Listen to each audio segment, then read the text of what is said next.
First விஷயம் நான் எப்போவுமே சொல்கிறது. ரெண்டாவது, ஒன்று இருந்துட்டா உங்களுக்கு ஒரு டைம்னா நம்ம லைஃபோட ப்ரைம் டைமில் நம்ம இருப்போம். அந்த 20 to 30 அப்படிங்கிறது வந்து லைஃப்பில் நம்ம சாதித்து முன்னேறி வர்றதுக்கு ஒரு பிரதானமான ஒரு டைம். அந்த நேரத்தில் நம்ம ஒரு சின்ன பாதை வந்து கரெக்டாக நம்ம தேர்ந்தெடுக்கலைனாலும் நம்ம போடுற உழைப்பு வந்து வீணாக போயிடுது. அப்போ நம்ம எவ்வளவு உழைச்சாலும் அதை சரியான கரெக்டான பாத்தில் நம்ம உழைச்சாதான் அதுக்கான யூத் பேப்பரின் இனிய வணக்கம். மறக்காமல் சப்ஸ்கிரைப் பண்ணுங்கள், பக்கத்தில் இருக்க பெல் ஐகானை கிளிக் பண்ணுங்கள். தேங்க்யூ. வணக்கம், நான் சங்கீதா, துணை ஆட்சியர்.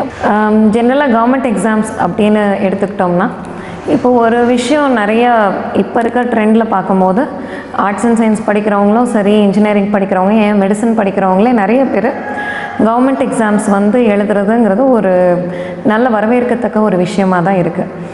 இப்படி எல்லாரும் எழுத வரும்போது சிலர் வந்து ரொம்ப சின்ன வயசுலேயே படிக்க ஆரம்பிச்சிடுறாங்க. ஸோ தடுமாறி ஒரு கரெக்டான பாத்துக்கு அவங்க வந்து சேர்றதுக்கும் காலேஜ் முடிக்கிறதுக்கும் கரெக்டாக இருக்குது.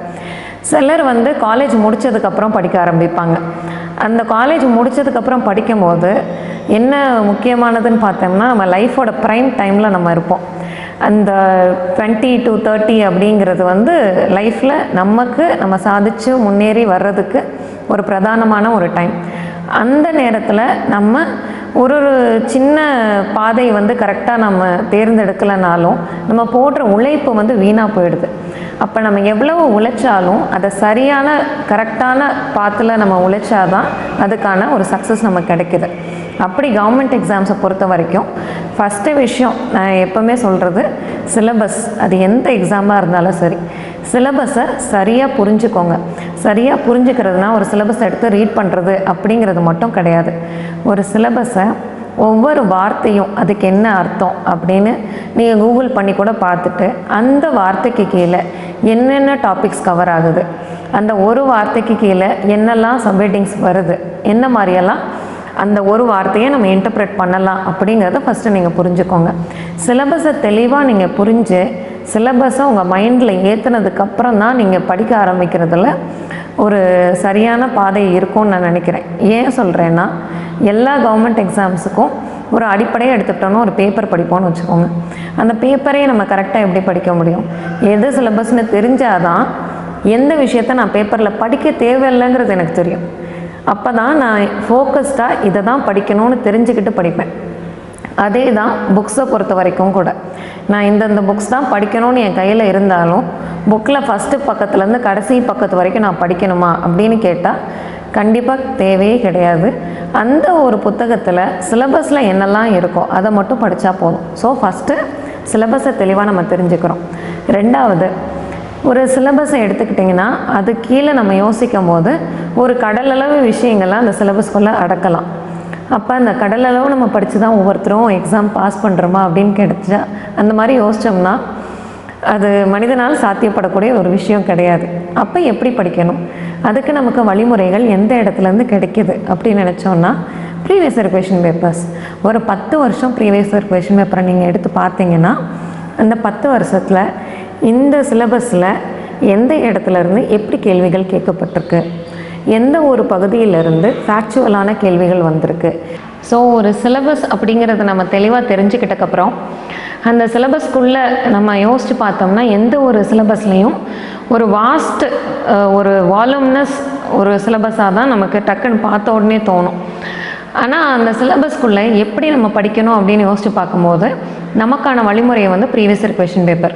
ப்ரீவியஸ் இயர் கொஷின் பேப்பர்ஸை நீங்கள் எடுத்து பார்த்தீங்கன்னா மினிமம் ஒரு 10 வருஷம் கொஷின் பேப்பரை நீங்கள் எடுத்து பாருங்கள். அது ப்ரிலிம்ஸ்க்குரிய கேள்வியாக இருக்கட்டும், இல்லை மெயின்ஸ்க்குரிய கேள்வியாக இருக்கட்டும், அதை எடுத்து பார்க்கும்போது எந்த சிலபஸில் எந்த பகுதியிலேருந்து கேள்விகள் கேட்டிருக்காங்கன்னு உங்களுக்கு தெரிய வரும், எப்படி கேட்டிருக்காங்கன்னு தெரிய வரும். ஒரு ஹிஸ்ட்ரின்னு எடுத்துக்கிட்டோன்னா அந்த ஹிஸ்ட்ரியில் ஏன்ஷியன்ட் ஹிஸ்ட்ரியிலேருந்து எவ்வளோ கேட்டிருக்காங்க, அதில் ஒரு ஜெயினிசம் புத்திசம்லேருந்து எப்படி கேள்விகள் கேட்டிருக்காங்க, இப்போ ஸ்ட்ரகிள் ஃபார் இந்தியன் இண்டிபெண்டன்ஸ் அதிலிருந்து எப்படி கேள்விகள் கேட்டிருக்காங்க, அதில் இப்போ குரூப் 1 எக்ஸாமாக இருந்தால் அதில் தமிழ்நாடு பேஸ்டான கேள்விகள் என்ன இருக்குது. அப்போ ஒரு சிலபஸ் ஒரு வார்த்தையாக இருந்தாலும் ஸ்ட்ரகிள் ஃபார் இந்தியன் இண்டிபெண்டன்ஸ் ஒரு வார்த்தை இருக்குதுன்னு வச்சுக்குவோம் சிலபஸில், அதுக்கு கீழே என்னென்ன மாதிரியெல்லாம் நம்ம படிக்கணும், அதில் தமிழ்நாடுக்குரிய முக்கியத்துவத்தை நம்ம எந்த இடத்துல எல்லாம் நம்ம கொடுக்கணும், இதெல்லாம் நமக்கு எப்படி தெரிய வருதுன்னா ப்ரீவியஸ் இயர் கேள்விகள் வச்சு தான் நமக்கு வந்து தெரிய வரும். ஸோ ப்ரீவியஸ் இயர் கொஷின்ஸை வந்து தரோவாக அனலைஸ் பண்ணுங்கள். தரோவாக அனலைஸ் பண்ணுறது அப்படின்னா ஒன்று அந்த ப்ரீவியஸ் இயர் கொஷின்ஸை எடுத்துக்கிட்டு ஒவ்வொரு கேள்வியும் சிலபஸில் எந்த பகுதியிலேருந்து கேட்கப்பட்டிருக்கு அப்படிங்கிறத தெரிஞ்சுக்கோங்க. ரெண்டாவது அந்த ஒவ்வொரு கேள்வியும் நீங்கள் படிக்கிற புத்தகத்தில் எந்த இடத்துலேருந்து கேட்கப்பட்டிருக்கு அப்படின்னு தெரிஞ்சுக்கோங்க. இது 3 இருந்துட்டால் உங்களுக்கு ஒரு மேப் மாதிரி வந்துடும். அதாவது ஒரு பக்கம் சிலபஸ் இருக்குது, இந்த சிலபஸ்க்கு ஒரு சைடு வந்து ப்ரீவியஸ் இயர் கொஷின் பேப்பர் இருக்குது, இன்னொரு சைடு பார்த்திங்கன்னா உங்கள் புத்தகங்கள் இருக்குது. இது 3 ஒரு மேப் மாதிரி உங்கள் மைண்டில் இருக்கணும். அதாவது ஒரு கேள்வி எடுத்தால் அந்த கேள்வி எந்த இடத்துலேருந்து கேட்டிருக்காங்க சிலபஸ்லன்னு உங்களுக்கு தெரியணும், எந்த புத்தகத்தில் நீங்கள் எங்கே படித்தீங்கிறத உங்களுக்கு தெரியணும்.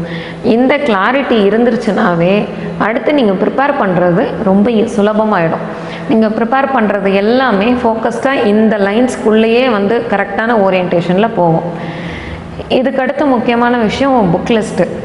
புக் லிஸ்ட்டை பொறுத்த வரைக்கும் எந்த நம்ம எக்ஸாமுக்கு படிக்கிறதா இருந்தாலும் சரி கரெக்டாக லிமிட் பண்ணிக்கோங்க உங்கள் புக்ஸை. அது சமச்சீர் புத்தகங்கள் நீங்கள் படிக்கிறதுனாலும் சரி, என்சிஆர்டி புக்ஸோ இல்லை வேறு எதுவும் பேங்க் எக்ஸாம் இந்த மாதிரி படிக்கிறதுல பிரத்யேகமான அதுக்குரிய புக் லிஸ்ட் என்னவாக இருந்தாலும் லிமிட் பண்ணிக்கோங்க. இதுதான் லிமிட் ஆஃப் புக்ஸ்ன்னு தெரிஞ்சுட்டு அதை தரோவாக படிக்கணும். ஒரு புக்கை நல்லா தரோ பண்ணி தெளிவாக படிக்கிறது 10 புக்கை வந்து தரோ பண்ணாமல் 10 புக்லேயுமே தெளிவில்லாமல் இருக்கிறதுல நமக்கு என்ன பிரயோஜனமும் கிடையாது. இந்த ஒரு புக்கை தரோ பண்ணி நம்ம படித்தோம்னா ஈஸியாக அந்த பரீட்சையில் நம்மளால் ரீப்ரொடியூஸ் பண்ண முடியும்.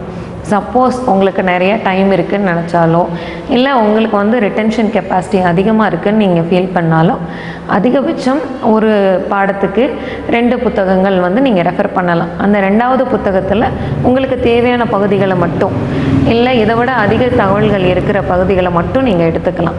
ஆனால் பெரும்பாலும் ஒரு பாடத்துக்கும் ஒரு ஸ்கூல் புக்கும், அது குரூப் 1 இருந்தால் நம்ம சமச்சீரும், யூபிஎஸ்சியாக இருந்தால் என்சிஆர்டியும் அதோடு சேர்த்து ஒரு நம்ம அந்த பாடத்துக்குரிய பரவலாக எல்லாரும் இந்த எக்ஸாம்ஸுக்கு படிக்கிறதுக்கு அந்தந்த சப்ஜெக்ட்டுக்கு ஒரு புக்கு படிப்பாங்க. ஸோ ஃபார் எக்ஸாம்பிள் பாலிட்டினா லக்ஷ்மிகாந்தன் எல்லாரும் அதுதான் படிப்போம். அப்படி அந்த ஒரு புத்தகத்தை ரெஸ்ட்ரிக்ட் பண்ணி அதை தரோ பண்ணிங்கன்னா அதுவே கண்டிப்பாக சிறந்த ஒரு கரெக்டான ஒரு பாத்தாக இருக்கும். இது ஒரு ஸ்டேஜ். அடுத்து நம்ம முக்கியமாக இதில் பார்க்குறது எந்த ஒரு கவர்மெண்ட் எக்ஸாம்லேயும் பார்த்திங்கன்னா கரண்ட் அஃபேர்ஸ் பிரதானமாக இருக்கும், 2வது ஆப்டிடியூட் பிரதானமாக இருக்கும். இந்த கரண்ட் அஃபேர்ஸும் ஆப்டிடியூடும் ரொம்ப முக்கியமான ஒரு பார்ட்டு. ஆனால் பெரும்பாலும் எல்லோரும் என்ன பண்ணுவோன்னா ஜிஎஸை வந்து ஜென்ரல் ஸ்டடீஸை வந்து நல்லா தரோ பண்ணிக்கிட்டே இருப்போம். ஒரு காரணம் என்னென்னா அதே சிலபஸ் தான் இந்த வருஷமும் இருக்க போகுது, அடுத்த வருஷமும் இருக்க போகுது, ஸோ அதை நான் முடிக்கிறேன் அப்படின்னு சொல்லி அதை தரோ பண்ணிக்கிட்டே இருப்போம். இதுக்கு முக்கியத்துவம் கொடுக்காமல் விட்டுருவோம். ஆனால் எல்லா கேள்வி தாள்லையும் இப்போ இருக்கிற ட்ரெண்டில் பார்த்தோம்னா கரண்ட் அஃபேர்ஸும் ஆப்டிடியூடும் பிரதானமாக ரொம்ப முக்கியமான பகுதிகளாக இருக்குது. அப்போ நம்ம ஜிஎஸ்க்கு படிக்கும் போதே பேரலாக கரண்ட் அஃபேர்ஸ்க்கு வந்து படிக்க ஆரம்பிச்சிடணும். டெய்லி அன்னன்னைக்கு கரண்ட் அஃபேர்ஸை அன்னன்னைக்கு முடிச்சிட்டோம்னா பெரிய பேர்டனாக ஒரு நாளைக்கு மொத்தமாக நம்ம படிக்க வேண்டிய அவசியம் இருக்காது. அது நீங்கள் எந்த எக்ஸாமுக்கு நீங்கள் படிக்கிறீங்களோ அதுக்குரிய ஒரு ஓரியன்டேஷனோட கரண்ட் அஃபேர்ஸையும் படிங்க. கரண்ட் அஃபேர்ஸ் எப்படி படிக்கணுங்கிறதுக்கும் உங்களை ப்ரீவியஸ் இயர் கொஷின் பேப்பர் தான் அகெயின் கைடாக இருக்க போகுது. பட் நான் சொல்கிறது என்னென்னா அன்னன்னைக்கு கரண்ட் அஃபேர்ஸை அன்னன்னைக்கு படித்து முடிச்சுருங்க. கரண்ட் அஃபேர்ஸ்லேயும் stick to either 1 set of current affairs or maximum 2 current affairs. நான் குரூப் 1க்கு படிக்கும்போது ஒரு 2 செட் ஆஃப் கரண்ட் அஃபேர்ஸ் வந்து படித்தேன். அதாவது குரூப் 1க்கு தமிழ்நாடுலேயே ப்ரிப்பேர் ஆகி தமிழ்நாடில் குரூப் 1 கரண்ட் அஃபேர்ஸ்னு வரும் இல்லையா, அது மாதிரியும் இன்னொன்று யூபிஎஸ்சி கரண்ட் அஃபேர்ஸ்லேருந்து இந்த எக்ஸாமுக்கு தேவையானது அந்த மாதிரி 2 மெட்டீரியல் நான் படித்தேன். அது இல்லாமல் டெய்லி ஒரு செய்தித்தாளும் நம்ம செய்திகள் கேட்குறது பெரும்பாலும் அரசு தொலைக்காட்சிகளிலேயோ இல்லை அரசு வானொலியில் இருக்கிற செய்தியை கேட்குறதோ அது வந்து ரொம்ப தரமாகவும் இருக்கும், நியூட்ரலாகவும் இருக்குங்கிறது என்னோட கருத்து. ஸோ அந்த மாதிரி உங்களோட கரண்ட் அஃபேர்ஸ் ப்ரிப்பரேஷனை நீங்கள் ஸ்ட்ராட்டஜைஸ் பண்ணிக்கலாம். மேக்ஸ் பொறுத்த வரைக்கும் மேக்ஸில் வந்து உங்களுக்கு கொஞ்சம் சிரமப்படுறவங்களா இருந்தாலும் சரி, ரொம்ப பெரிய புலி அப்படின்னு வச்சுக்கிட்டாலும் சரி, நீங்கள் கணக்கில் புலி அப்படின்னாலுமே டெய்லி ஒர்க் அவுட் பண்ணுறதுங்கிறது ஒரு அக்யூரஸியை நமக்கு கொடுக்கும். நான் என்ன தான் எனக்கு மேக்ஸ் நல்லா தெரியும், எந்த டாபிக் எடுத்தாலும் தெரியும்னு நினச்சாலும் டெய்லி ½ நீங்கள் ப்ராக்டிஸ் பண்ணீங்கன்னு வச்சுக்கோங்களேன், நீங்கள் அதே கணக்கை ஒரு நிமிஷத்தில் போடுறது ½ மினிட்டில் போட பழகுவீங்க. ஒரு தடவை பண்ணும்போது வர்ற கேர்லெஸ் மிஸ்டேக்கு அடுத்த தடவை பண்ணும்போது அதை வந்து தவிர்த்துட்டு நீங்கள் சரியான அக்யூரேட்டான பதில் கொண்டு வரதுக்கு உங்களுக்கு வாய்ப்பாக இருக்கும். ஸோ உங்களுக்கு சிரமப்படுறீங்கன்னா அந்த ஆப்டிடியூடுக்கு அன்னன்னைக்கு கொடுக்குற டைமை கொஞ்சம் இன்க்ரீஸ் பண்ணிக்கோங்க. இல்லை உங்களுக்கு எனக்கு மேக்ஸ் நல்லா சுலபமாக வரும்னு நினச்சிங்கனாலும் டெய்லி அட்லீஸ்ட் ஒரு ½ மணி நேரம் நீங்கள் ஒர்க் அவுட் பண்ணுங்கள். இதெல்லாம் தான் கவர்மெண்ட் எக்ஸாம்ஸ்க்கு படிக்கிற ரொம்ப பேசிக்கான ஸ்ட்ராட்டஜி. இதுக்கடுத்து படிக்கிறதுல டைம் அலாட் பண்ணுறது, உங்களோட டீவியேஷன்ஸ் எல்லாம் மைண்ட்லேருந்து தள்ளி வச்சுட்டு படிக்கிறது, இது எல்லாத்துக்கும் ஒவ்வொருத்தருக்கும் அவங்களுக்கு யூனிக்காக ஒரு ஸ்ட்ராட்டஜி இருக்கும். ஒரு சிலர் டெய்லி 5 மணி நேரம் படித்து பரீட்சையை ஈஸியாக கிளியர் பண்ணவங்க இருப்பாங்க, டெய்லி 12 மணி நேரம் படிக்கிறவங்க இருப்பாங்க, எழுதி பார்த்து படிக்கிறவங்க இருப்பாங்க, எந்நேரமும் நோட்ஸ் கையில் எல்லா நோட்ஸுமே நானாக எடுத்து படிக்கிறவங்க இருப்பாங்க. சிலர் வந்து காலையில் கொஞ்ச நேரம் படிப்பாங்க, ஈவினிங் கொஞ்ச நேரம் படிப்பாங்க, நடுவில் அதுக்காக படிப்புக்கு சம்மந்தம் இல்லாத வேலைகளை செய்ய மாட்டாங்க. படிப்போடையே சேர்த்து நம்ம நியூஸ் பேப்பர் படிக்கிறது, இல்லை செய்திகள் கேட்குறது, அந்த மாதிரி கொஞ்சம் ரிலாக்ஸ்டான வேலைகளை நடுவில் செய்வாங்க. இது எல்லாருக்கும் ஒவ்வொருத்தருக்கும் ஒவ்வொரு ஃபார்முலா இருக்கும். நான் நிறையா மெயின்ஸை பொறுத்த வரைக்கும் எழுதி பார்ப்பேன். அது எனக்கு எழுத ரொம்ப சுலபமாக ஆக்சுவல் எக்ஸாமில் எழுதுறதுங்கிறது ஒரு சாதாரணமாக எழுதுகிற மாதிரி ஒரு கம்ஃபர்டபுளாக ஃபீல் பண்ண ஆரம்பித்தேன். எல்லா போட்டித் தேர்வுகள்லையும் இன்னொரு விஷயம் பார்க்குறது என்னென்னா, டக்குன்னு அந்த போட்டித் தேர்வை பற்றி முழுசாக தெரிஞ்சுக்கிறதுக்கு முன்னாடியே அப்படியே உள்ளே போய்ட்றாங்க. அவங்க பாட்டுக்கு படிக்க ஆரம்பிச்சிடுறாங்க, பரீட்சை எழுத ஆரம்பிச்சிடுறாங்க, அப்ளை பண்ணிவிட்டு அப்படியே எழுத ஆரம்பிச்சிடுறாங்க. ஆனால் தயவு செஞ்சு ஒவ்வொரு தடவை எக்ஸாம் நோட்டிஃபிகேஷன் வரும்போது அந்த நோட்டிஃபிகேஷன்லேயே தெளிவாக போட்டிருக்கோம் என்னென்ன ஒரு கம்யூனிட்டிக்கு என்னென்ன ஏஜ் லிமிட் அப்படின்னு போட்டிருக்கோம், என்ன படிச்சிருக்கணும், எஜுகேஷனல் குவாலிஃபிகேஷன் போட்டிருக்கோம். ஸோ எந்த ஒரு பரீட்சையை நீங்கள் எழுதுறதா இருந்தாலும் அந்த நோட்டிஃபிகேஷனை தயவு செஞ்சு எடுத்து ஒரு நாள் அதுக்குன்னு டைம் ஸ்பெண்ட் பண்ணால் தப்பு இல்லை. எலிஜிபிலிட்டி க்ரைட்டீரியான்னு போட்டிருக்க இடத்துல இதெல்லாம் என்னன்னு சொல்லி நீங்கள் தயவு செஞ்சு படித்து அந்த எலிஜிபிலிட்டி க்ரைட்டீரியா தெளிவாக தெரிஞ்சுக்கோங்க. இப்போ குரூப் 1 எக்ஸாம்ஸ்க்குலாம் ஒரு டிகிரி படிச்சிருந்தா போதும். அதே மாதிரி இப்போ குரூப் 4 எக்ஸாம்ஸுக்கு 10வது படிச்சிருந்தா போதும். இந்த மாதிரி ஒவ்வொரு பரீட்சைக்கும் ஒரு எஜுகேஷனல் குவாலிஃபிகேஷன் உண்டு. அதை கிளியராக கண்டிப்பாக தெரிஞ்சுக்கோங்க. ஏன்னா என் ஃப்ரெண்டு ஒருத்தர் யூபிஎஸ்சி இன்டர்வியூ வரைக்கும் போயிட்டு அங்கே போனதுக்கப்புறம் அவங்க சொல்லியிருக்காங்க, இந்த மாதிரி டிப்ளமோ அது குவாலிஃபிகேஷன் கிடையாது, பட் அவருக்கு டிப்ளமோ தான் அவங்க படிச்சிருந்துருக்காங்க. என்ன ஒரு விஷயம்னா, கஷ்டப்பட்டு ப்ரிலிம்ஸும் பாஸ் பண்ணி மெயின்ஸும் பாஸ் பண்ணி அந்த ஸ்டேஜுக்கு போகும்போது அவங்க அதுக்கு குவாலிஃபைடாக இல்லை. நான் சொல்கிறது ஒரு 5-6 இயர்ஸ் முன்னாடின்னு நினைக்கிறேன். அப்போ இல்லை ஒரு 10 இயர்ஸ் முன்னாடியே தெரில, அவங்க எப்போ எழுதுனாங்கன்னு எனக்கு தெரியலை. பட் அவங்க சொன்னது இதுதான், அந்த ஸ்டேஜுக்கு போயிட்டு அவங்க எவ்வளோ தூரம் ரிக்ரெட் பண்ணியிருப்பாங்க. ஸோ தயவு செஞ்சு என்னென்ன எலிஜிபிலிட்டி க்ரைட்டீரியாங்கிறத தெரிஞ்சுக்கோங்க.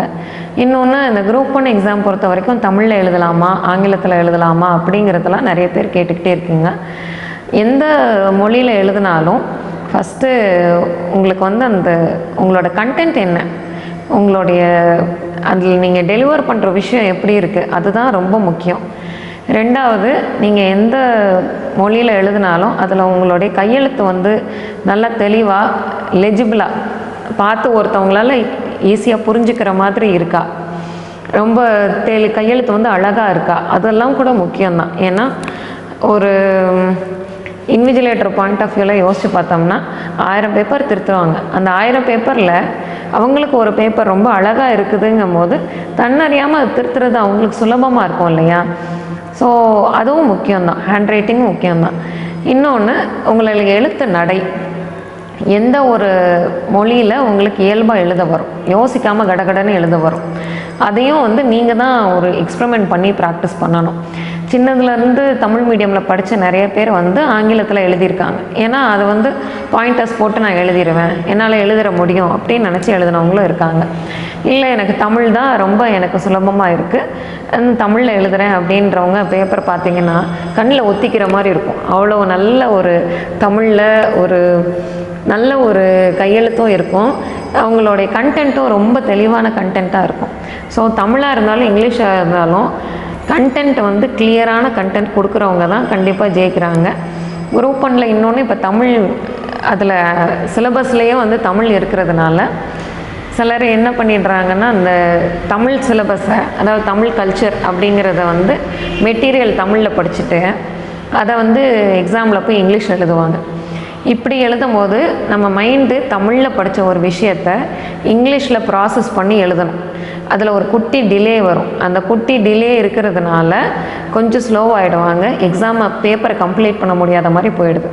ஸோ நீங்கள் தமிழ் கல்ச்சருக்கு நீங்கள் வந்து என்ன, நீங்கள் எந்த மொழியில் நீங்கள் படிக்கிறீங்களோ மெட்டீரியல், தமிழ் மொழியில் படித்தீங்கன்னா தமிழே எழுதுங்க பரீட்சையில், ஆங்கிலத்தில் மெட்டீரியல் படித்தீங்கன்னா ஆங்கிலத்திலே எழுதுங்க.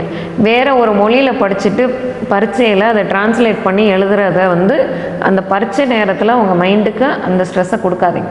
அதில் ஒரு டிலே இருந்து ஒரு 10 மார்க்கை விட்டுட்டிங்கன்னு வச்சுக்கோங்களேன், அந்த காம்படிஷன்லேயே நம்ம இல்லாமல் போயிடுவோம்.